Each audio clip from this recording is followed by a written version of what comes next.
Provérbios 23. Fala sobre autocontrole, moderação, sabedoria e várias outras coisas que nos ajudam a ter um melhor entendimento da palavra de Deus, da vontade de Deus. É uma fração aqui da palavra de Deus nos ensinando para vivermos a nossa vida de uma forma mais alinhada aos preceitos de Deus e, consequentemente, uma vida melhor, né? Quando a gente vive mais alinhado aos preceitos de Deus, a gente tem uma vida melhor. Para muitas pessoas é um pouco difícil de acreditar nisso, né? Às vezes a pessoa tá, né, no mundão se divertindo e tudo mais, e a gente fala assim, às vezes a pessoa não acredita, porque para ela parece que ela já está numa vida muito boa, em alguns momentos, né? Só nos momentos de prazer imediato, e em outros momentos ela percebe que não está tão legal assim. E quando a gente fala que viver de acordo com os preceitos de Deus traz uma liberdade muito grande, uma felicidade muito grande, às vezes a pessoa fica meio assim, mas todo ser humano tem o seu tempo de entendimento, né? A gente está aqui apenas para passar aquilo que Deus pede para a gente passar, e cada um de vocês que fazem essa parte também de falar da palavra de Deus, a gente está aqui para falar. E o coração de cada um está entregue a Deus, né? O devocional de hoje é Provérbios 23. Eu vou refletir junto com vocês, vou aprender junto com vocês, que eu não estou aqui para ensinar. Eu estou aqui para compartilhar o meu devocional e aprender junto com vocês, né? O que Deus for trazendo aqui, eu vou aprendendo junto com vocês e vou aplicando na minha vida também o que for saindo desse devocional. Então vamos lá? Então a primeira parte de Provérbios 23, eu não vou ler ele inteiro aqui, vocês podem ler depois. Eu vou só falar sobre os insights desse devocional, tá bom? A primeira parte fala sobre autocontrole, é sinal de sabedoria. Quando a gente consegue identificar que a gente está se passando um pouco, ou que se a gente for tomar tal ação, vai nos fazer nos passar um pouco daquilo que é o equilibrado para a nossa vida, isso é autocontrole. É quando a gente identifica e a gente não faz aquilo que a gente identificou. Por exemplo, eu vou a um lugar e esse lugar não é bom para mim. E os meus amigos estão sempre me chamando para ir a esse lugar. E aí, em um momento, eu paro e reflito. Esse lugar não é bom para mim.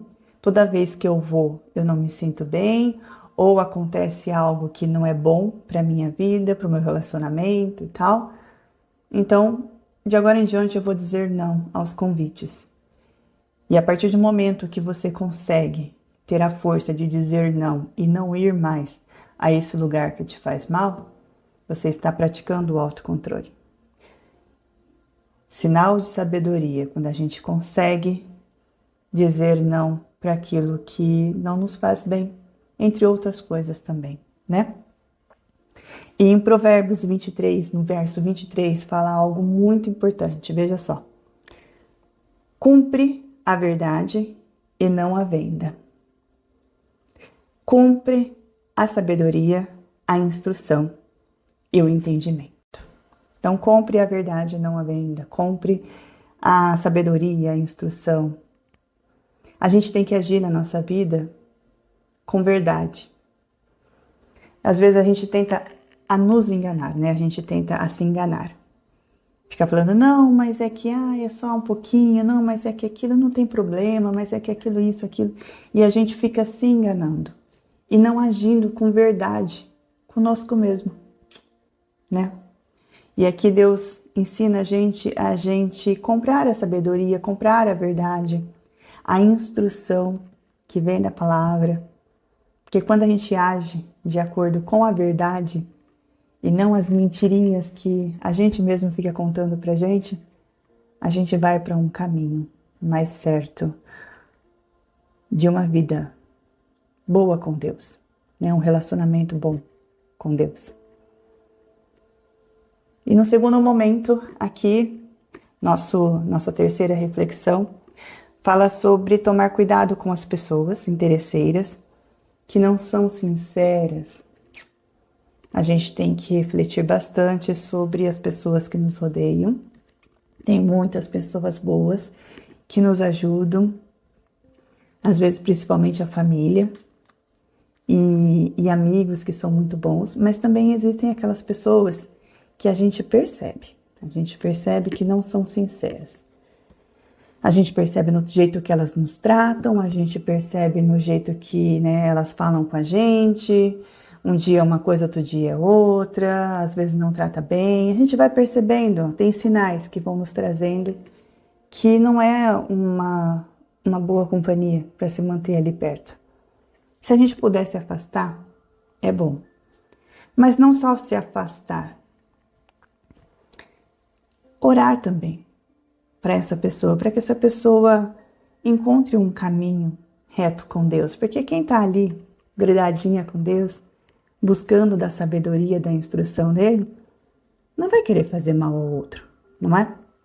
Então a gente tem que orar para que essas pessoas se acheguem a Deus, não só se afastar, para que elas não nos façam mal, mas orar por elas, tá? Que a gente tem que ter esse coração bondoso de Deus, eu me afastei porque não faz bem para mim ficar junto, mas tenha misericórdia dele, ou ela, que ele ou ela encontre esse caminho bom contigo e transborde essa bondade para as pessoas. Passa de ser uma pessoa que faz o mal para passar a fazer o bem, né?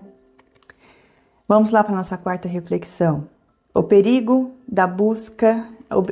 de buscar riquezas de forma desenfreada. Aqui não está falando que a gente não tem que buscar a melhorar as nossas vidas, não, a gente tem que sempre buscar a melhorar. Se a gente busca sempre a melhora na vida espiritual, não tem nada ruim em buscar também a melhora na vida material. Mas isso a gente tem que tomar cuidado. Primeiro, cuidado em não tornar isso como algo ruim para a nossa saúde física e mental. E segundo, para a gente não se apegar ao dinheiro. Nós temos que ser apegados a Deus, à palavra de Deus, e não ao dinheiro. A gente não pode endeusar o dinheiro, né? Ficar ali, eu quero dinheiro, dinheiro, dinheiro, dinheiro, dinheiro. Bia, mas é que dinheiro resolve tudo. Deus resolve mais as coisas do que o dinheiro. Deus tem mais poder do que o dinheiro. A gente tem que endeusar quem? Deus. A gente tem que ter a nossa... estar sempre apegados a Deus e não ao dinheiro. Dinheiro resolve muita coisa? Resolve, mas quem resolve tudo 100% é Deus. Sem Ele, a gente pode ter o tanto de dinheiro que for nesse mundo. Nossa, muito dinheiro. Mas se Deus não estiver resolvendo as coisas pra gente por trás, né, do dinheiro, se Deus não estiver ali, o dinheiro não vai resolver. E a gente sabe que tem coisas que o dinheiro não resolve, que é realmente só a mão de Deus. Então não vamos endeusar o dinheiro e também não vamos nessa busca por dinheiro de forma desenfreada, esquecendo outras coisas que são importantes. A nossa saúde, né, porque a gente tem que estar bem, a nossa saúde física e mental, a nossa família, né, a gente tem que ter tempo para a família, a gente tem que dormir. Dormir é uma das coisas principais para o bem-estar do ser humano. Ser humano que não dorme, ser humano não consegue ter clareza para pensar, não consegue resolver nada, precisa descansar, para a mente descansar, para ter clareza. Então a gente tem que ter esse autocontrole, essa moderação também no que diz respeito a buscar a melhorar a nossa vida no material. Próxima reflexão, o valor da disciplina e sabedoria. Não é segredo para ninguém que disciplina é libertador. Às vezes a gente vê a disciplina como uma coisa, como se a gente ficasse preso, né? Todo dia eu tenho que estar preso àquele horário. Não é exatamente preso ao horário, mas é estar focado naquilo que você precisa fazer para alcançar aquilo que você quer alcançar, né? Se o que você quer alcançar, vamos falar do lado espiritual, todos nós queremos alcançar a salvação. Então a gente tem que ter disciplina para estar sempre em comunhão com Deus. A gente já sabe como que a gente tem que estar em comunhão com Deus. A gente tem que ler a Bíblia, a gente tem que orar, a gente tem que louvar. Então a gente tem que ter essa disciplina. Ah, Bia, mas eu tenho que fazer isso orando 6 vezes no dia, orando 3 vezes, orando 2, orando 4. Às vezes a nossa comunhão com Deus não vem só através da oração, às vezes não, sempre, quase sempre, né? A nossa comunhão com Deus não vem só através da oração ou só lendo a Bíblia, vem através de um louvor, vem através de uma conversa com uma pessoa querida sobre a palavra de Deus. A gente também está praticando a comunhão com Deus. Então, vamos falar do lado material agora. Você quer alcançar algo, né, para conseguir, né, uma melhora no material. A disciplina do estudar, a disciplina do procurar conhecimento, a disciplina de fazer algo todos os dias em relação àquilo que você quer alcançar, não é desenfreado, não é perdendo o autocontrole, dentro da moderação, mas todos os dias ter a disciplina de fazer um pouquinho para aquilo que você quer alcançar. A disciplina, ela é libertadora, porque ela ajuda a gente a nos manter no foco daquilo que a gente quer alcançar, tanto espiritualmente quanto materialmente. 6. Educação e correção. Aqui Deus fala sobre a correção dos filhos. Então a gente entende que não é só a correção dos filhos enquanto vocês pais, eu digo vocês porque eu ainda não sou mãe, né? Deus sabe de tudo, quem sabe um dia serei. Mas, enquanto aos pais com os filhos, a responsabilidade dos pais em educar os seus filhos, não deixar os filhos, né? A Deus dará, a vida vai ensinar, não, os pais, né, têm que ter responsabilidade com os filhos e educá-los, direcioná-los, estar sempre atento, né, ao que está vindo de novidade para os filhos, para poder direcioná-los, né, nessas novidades e tudo mais. Mas também nós, como os filhos de Deus, né, sempre atento à correção, à instrução de Deus. Tem gente que fica meio chateado quando Deus tenta instruir sobre algo que, às vezes, até a gente, mas é tão gostoso fazer isso, por que que isso é ruim? Porque aquilo pode te levar a um outro caminho, e esse outro caminho pode te levar a um erro que te leva ao pecado. Então Deus traz a instrução para a gente conseguir nos manter dentro do caminho da palavra dele. Ignorem o cachorro, tá? Não vai, meu amor, vem no colinho. Então Deus quer nos manter dentro do caminho dele, por isso que ele instrui, por isso que ele corrige a gente.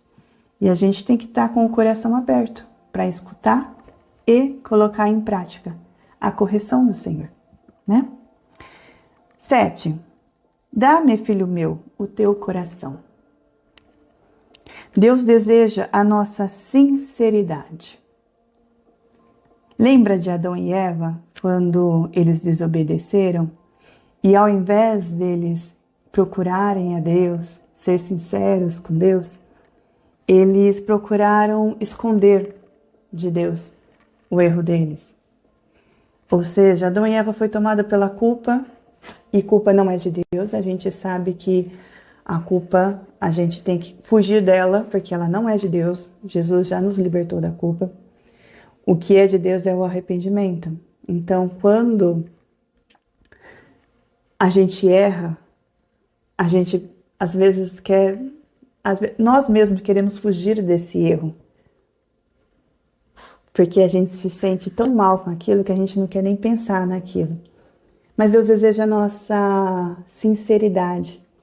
E quando a gente erra e vai aos pés do Senhor, confessa os nossos erros, mostra para Ele o nosso arrependimento e pede para Ele o perdão e para que Ele nos ajude a mudar o nosso caminho, a mudar o nosso entendimento para que a gente consiga não errar mais sobre aquilo, a gente está entregando o nosso coração para Deus e é isso que Deus quer.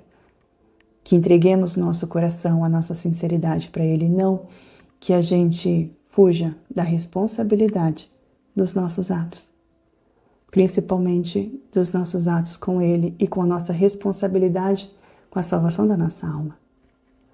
8. Advertência contra a imoralidade.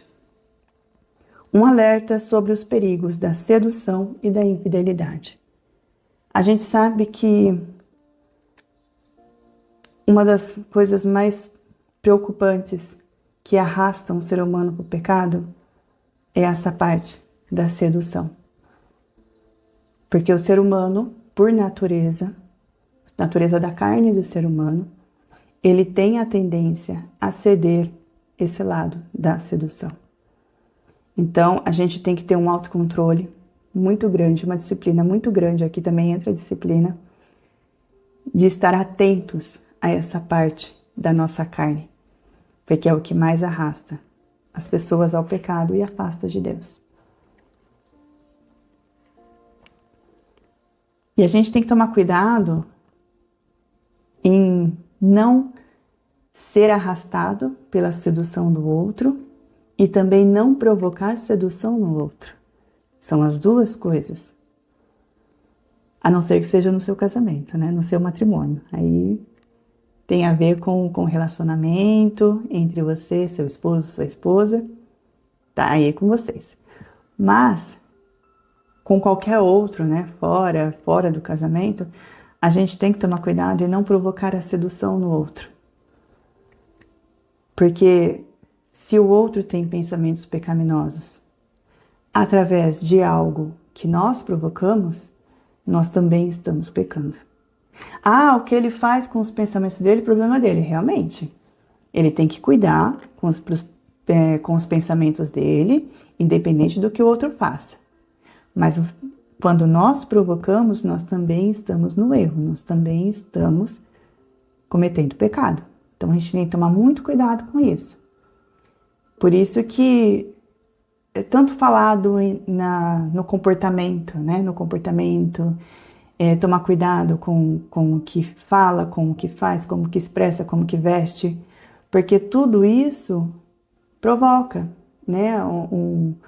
Uma sedução no outro. Tudo bem que a gente tem que ter a nossa liberdade dentro da moderação e da disciplina.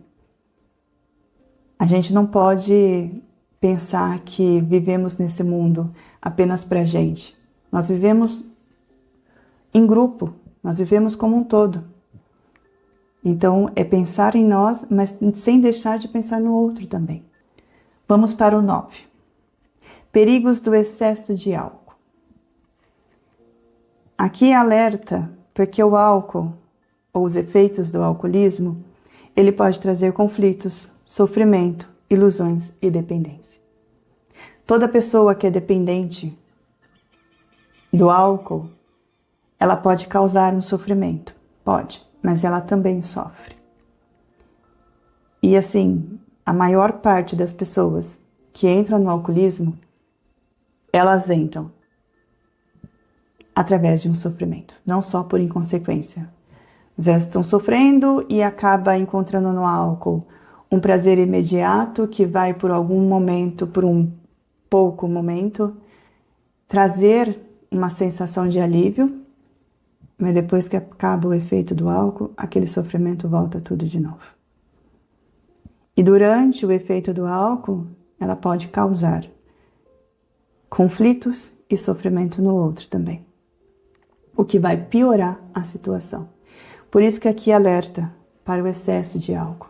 Tudo em excesso não faz bem, né? A única dependência que faz bem para nós é a dependência de Deus. E aquilo que a gente não consegue, ou que nem passa pela nossa mente, é Ele que faz na nossa vida. Então temos que ser dependentes dele e de nada mais nessa vida. Esses foram as 9 reflexões que nós tivemos no devocional de hoje. Agora eu vou fazer uma oração com vocês para a gente pedir a Deus para que nos ajude, para que essas instruções não só fiquem fixadas no nosso coração, mas que a gente tenha a força de praticar essas instruções. Senhor Deus, acabamos de fazer esse devocional refletindo em Provérbios 23. Refletimos sobre várias instruções, sobre a melhor forma de te agradar, de viver da melhor forma nessa vida como seres humanos e também espiritualmente, materialmente, espiritualmente. E te pedimos não só para que fixe essas instruções no nosso coração, mas que nos ajude, nos dê força e nos dê direcionamento, para que consigamos praticar essas instruções nas nossas vidas. E assim nos mantermos no seu caminho,